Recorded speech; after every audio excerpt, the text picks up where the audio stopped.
अस्सलामु अलैकुम वरहमतुल्लाहि वबरकातुहू। अल्लाहुम्मा सल्ली अला मुहम्मद व अला आले मुहम्मद सल्लल्लाहु अलैहि वसल्लम। अल्लाह ताला हम सब पर अपनी खास रहमतें नाजिल फरमाए, हमें दरूद पाक की असल मोहब्बत अता फरमाए और हमें वो ज़ौक़ अता फरमाए जिसके ज़रिए हम न सिर्फ पढ़ें बल्कि महसूस भी करें। क्योंकि दुरूद शरीफ सिर्फ अल्फाज नहीं होता बल्कि एक ताल्लुक होता है, एक रब्त होता है, एक ऐसा जरिया होता है जिसके जरिए बंदा अपने नबी सल्लल्लाहु अलैहि वसल्लम के करीब होता है। नाज़रीन, बहुत सारे लोग कहते हैं कि हम दुरूद पढ़ते हैं मगर दिल नहीं लगता, फोकस नहीं बनता या फिर पढ़ते पढ़ते ज़हन इधर उधर चला जाता है। तो ये बहुत आम बात है, लेकिन इसका हल भी बहुत सादा है। और जब ये हल समझ आ जाता है तो फिर दुरूद पाक सिर्फ पढ़ा नहीं जाता बल्कि जिया जाता है, महसूस किया जाता है और इसके असरात ज़िंदगी में नुमायां नज़र आना शुरू हो जाते हैं। नाज़रीन, एक बहन ने अपना तजुर्बा शेयर किया कि वो पहले दुरूद पाक पढ़ती थी लेकिन उनका ज़हन हर तरफ बिखरा रहता था। कभी घर के काम, कभी बच्चों की फिक्र, कभी माजी की बातें, कभी मुस्तकबिल की परेशानियां, यानी जुबान दुरूद पढ़ रही होती थी मगर दिल कहीं और होता था। वो बहुत परेशान थी कि मैं पढ़ तो रही हूँ मगर वो कैफियत क्यों नहीं आती जो दूसरों के मुशाहिदात में सुनने को मिलती है। फिर उन्होंने एक छोटा सा तरीका अपनाया।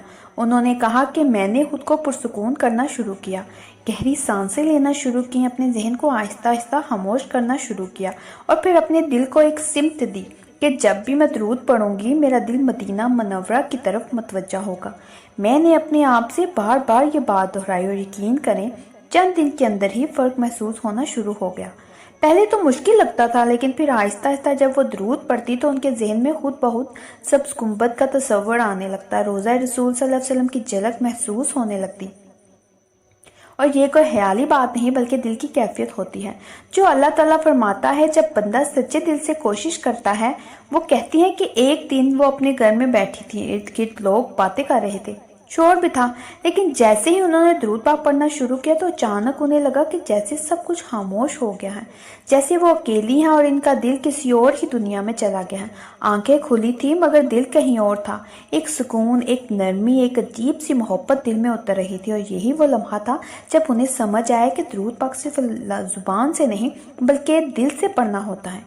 फिर वो इसी तरीके पर कायम रही, रोज़ाना चंद मिनट के लिए खुद को रिलैक्स करती, गहरी सांस लेती और अपने जहन को एक ही ख्याल देती कि मेरा दिल मदीना की तरफ जा रहा है और फिर दुरूद पाक शुरू करती। कुछ ही दिनों में उन्होंने महसूस किया कि वो कम वक्त में ज़्यादा दुरूद पढ़ने लगी हैं। पहले जो वक्त ज़्यादा लगता था अब कम लगने लगा और ये भी एक बरकत होती है। जब अल्लाह ताला किसी अमल को पसंद फरमा लेता है तो इसमें बरकत डाल देता है, वक्त में भी बरकत, दिल में भी बरकत और अमल में भी बरकत।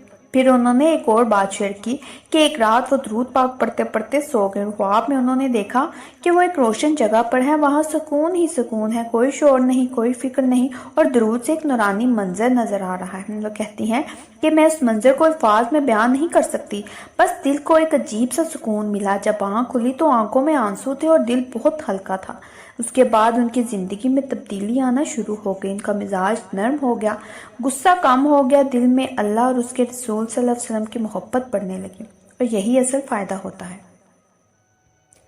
दुरूद पाक का कि इंसान अंदर से बदलने लगता है। फिर एक और वाक़या उन्होंने बताया कि उनकी एक जानने वाली थी जो बहुत ज़्यादा जहनी दबाव का शिकार थी, नींद नहीं आती थी, हर वक्त बेचैनी रहती थी। उन्होंने भी यही तरीका बताया कि आप खुद को रिलैक्स करें, गहरी सांस लें और फिर दुरूद पाक पढ़ें इस नीयत से कि मेरा दिल सुकून पा रहा है, मेरी रूह को आराम मिल रहा है। उन्होंने ये अमल शुरू किया और चंद दिन के अंदर ही उन्हें सुकून मिलना शुरू हो गया।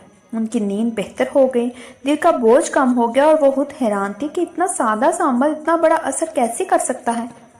तो नाज़रीन, असल बात यही है कि जब हम किसी जिक्र को शऊर के साथ, तवज्जो के साथ और एहसास के साथ करते हैं तो इसके असरात बहुत गहरे होते हैं।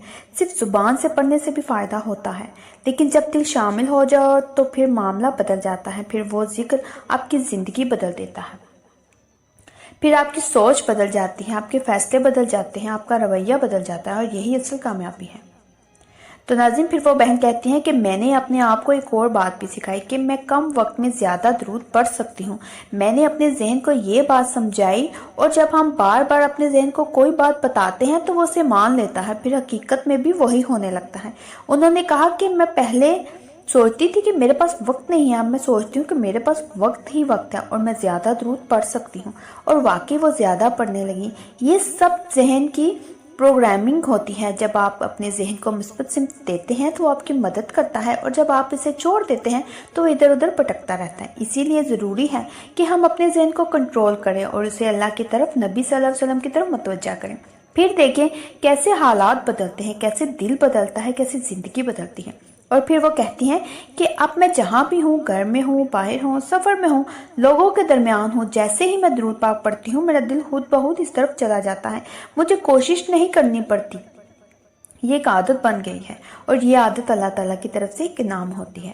جب بندہ تھوڑی سی محنت کرتا ہے تو اللہ اسے آسانی عطا فرما دیتا ہے، اور پھر وہی درود پاک جو پہلے مشکل لگتا تھا اب سب سے آسان اور سب سے پسندیدہ عمل بن جاتا ہے، اور پھر انسان چاہتا ہے کہ بس پڑھتا ہی رہے، رکتا ہی نہ ہو، کیونکہ اس میں جو سکون ہے وہ دنیا کی کسی چیز میں نہیں، نہ مال میں، نہ شہرت میں، نہ کسی اور چیز میں۔ اصل سکون اسی میں ہے کہ دل اپنے نبی صلی اللہ علیہ وسلم سے جڑ جائے، اور جب یہ تعلق مضبوط ہو جاتا ہے تو پھر زندگی کے مسائل بھی آسان لگتے ہیں، کیونکہ دل کو دل کا سہارا مل جاتا ہے، امید مل جاتی ہے، اور یہی سب سے بڑی نعمت ہے۔ تو کوشش کریں ناظرین کہ درود پاک کو صرف پڑھیں نہیں بلکہ محسوس کریں، اپنے دل کو شامل کریں، اپنے ذہن کو ایک سمت دیں، اور پھر دیکھیں کیسے آپ کی کیفیت بدلتی ہے، کیسے آپ کے اندر نور آتا ہے، اور کیسے آپ کی زندگی میں